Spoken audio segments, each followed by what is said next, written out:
How to retire in your 30s। Hello friends, एक और great performance के साथ ब्रेन ग्रेन वीडियोस में आपका वेलकम करता हूं। हम जल्दी रिटायर कैसे हो सकते हैं, 40 की एज से पहले कैसे रिटायर होना है, इसके कई कुछ फॉर्मूले हम लर्न करेंगे। आजकल हर कोई जल्दी रिटायर होना चाहता है और जल्दी रिटायर होकर वह अपनी बची हुई लाइफ हैप्पीली बिताना चाहता है, अपनी लाइफ के साथ घूमना फिरना चाहता है, अपनी फैमिली को टाइम देना चाहता है। लेकिन यह तभी हो सकता है जब हम फाइनेंशियली फ्री हों, हमारे पास मनी हो तो सब कुछ हो सकता है। आप भी जल्दी रिटायर होना चाहते हैं तो अभी से ही अपनी फाइनेंशियल प्लानिंग करके रखनी पड़ेगी। फाइनेंशियल प्लानिंग स्ट्रांग हो तो आप जल्दी रिटायर हो सकते हो।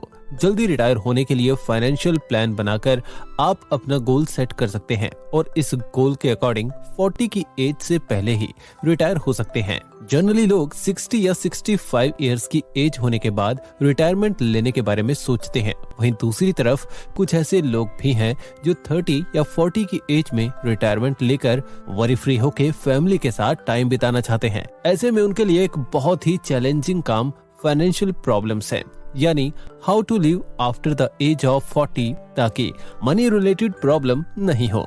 हैप्पी रिटायरमेंट चाहते हो तो फायर मेथड के बारे में इंफॉर्मेशन लेकर इसे अपनी लाइफ में यूज करो। फायर मेथड रिटायरमेंट से पहले क्यों जरूरी? टाइम से पहले रिटायरमेंट लेने पर सबसे बड़ी प्रॉब्लम पैसे को लेकर होती है। इससे बचने के लिए 30-40 की एज से पहले फायर मेथड अपना सकते हैं। सिंपल लैंग्वेज में कहें तो सेल्फ रिलायंस या फाइनेंशियल इंडिपेंडेंस या अर्ली रिटायरमेंट प्लानिंग। अगर आप भी आने वाली लाइफ में पीसफुली जीना चाहते हैं तो इसके लिए मनी सेव करना स्टार्ट कर दें। वैसे सिर्फ मनी सेविंग से नहीं बल्कि अलग अलग जगह इन्वेस्टमेंट करना भी जरूरी है।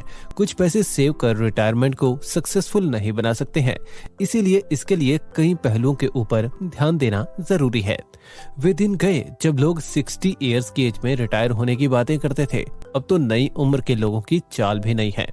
फायर मेथड क्या है?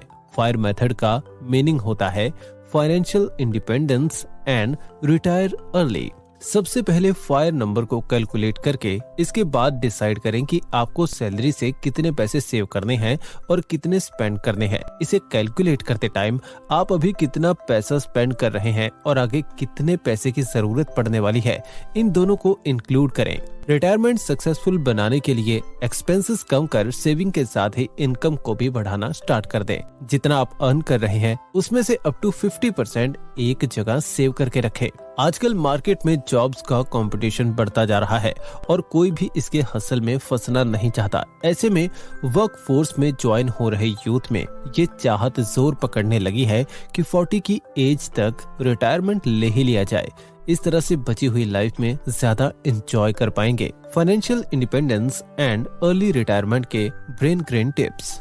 Number 1, save first then spend. पहला लेसन तो यही है कि खर्च करने से पहले बचाओ। रमेश को मंथली सेविंग्स का बड़ा ख्याल रहता था। उसे यह हैबिट अपनी मदर से मिली थी।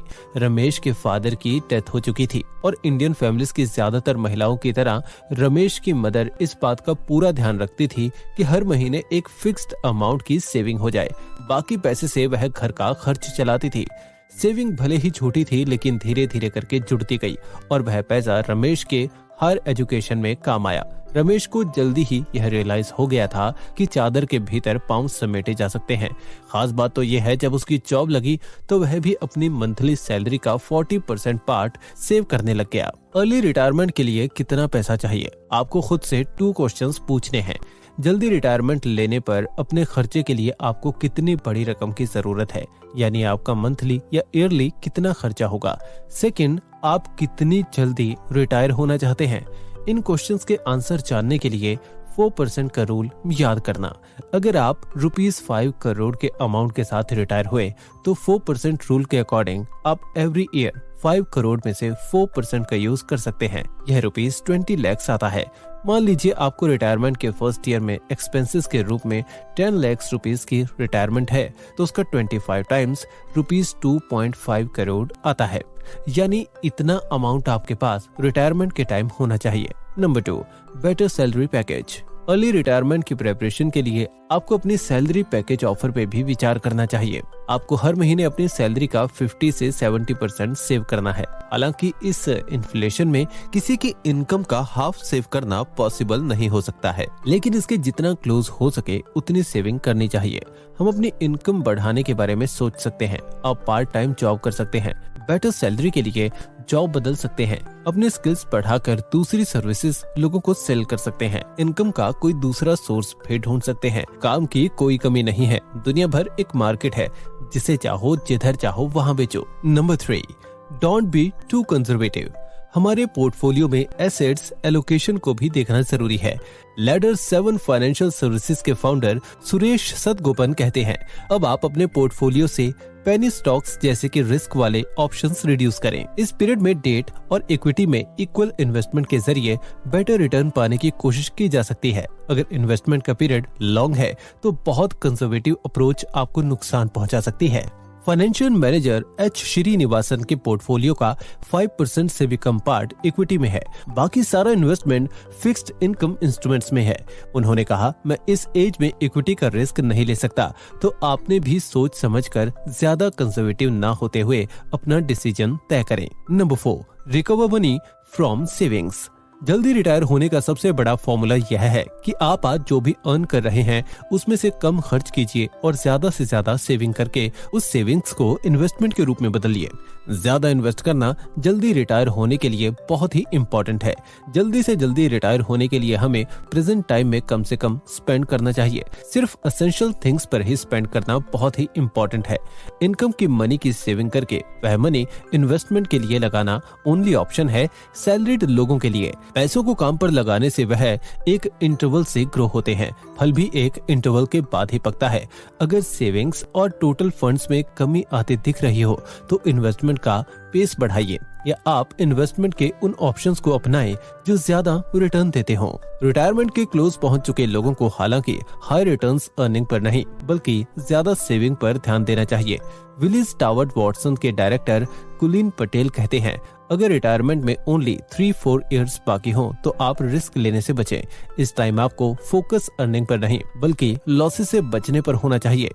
Number 5, don't forget to take health and life insurance. घर में कमाने वाले अकेले हो तो आपको अपने घर वालों का सबका हेल्थ इंश्योरेंस और आपका अपना लाइफ इंश्योरेंस ले लेना बहुत ही इम्पोर्टेंट है। रिटायरमेंट के बाद हमारा हेल्थ इंश्योरेंस को सिक्योर करना बहुत ही बड़ा चैलेंज है, इसीलिए हेल्थ और लाइफ इंश्योरेंस ले लेना चाहिए।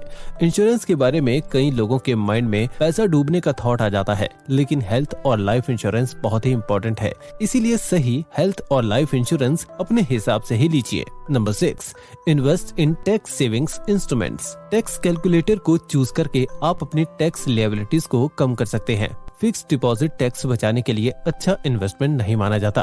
अगर आप ₹10 लाख से अधिक की ईयरली टैक्स लायबिलिटीज वाले ब्रैकेट में हैं, तो अर्न किए हुए इंटरेस्ट पर 30.9% टैक्स को पे करना होगा।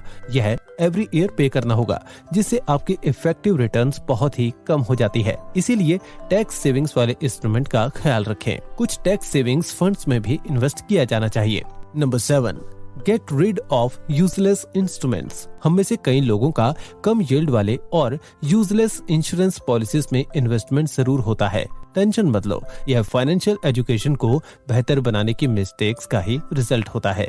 मुंबई के 57 इयर्स के रोशन कहते हैं, करीब 20 इयर्स पहले मैंने जब इंश्योरेंस पॉलिसी ली थी तो उस टाइम मार्केट में बहुत से ऑप्शंस अवेलेबल नहीं थे। अगर आपकी भी ऐसी इन्वेस्टमेंट है तो इसे जल्द बंद कर दीजिए। लाइफ इंश्योरेंस पॉलिसी को बिगिनिंग में सरेंडर करना समझदारी है, हालांकि बाद में या लास्ट स्टेज में इसे सरेंडर करने का बहुत बेनिफिट नहीं बल्कि लॉस ही है। रिटायरमेंट के बाद आप स्मॉल पार्ट में फंड से पैसा निकाल सकते हैं। आप जल्दी रिटायर होना चाहते हैं तो आपको ज्यादा अर्न करना होगा और ज्यादा सेव करना होगा। इन्फ्लेशन को ध्यान में रखकर सेविंग करनी होगी। आज से 10 इयर्स के बाद भी आपका खर्च उतना ही मानकर नहीं चल सकते जितना कि आज है। साथ ही आपको ऐसी जगह इन्वेस्ट करना होगा जहां रिस्क कम हो और रिटर्न ज्यादा हो या एटलीस्ट स्टेबल हो।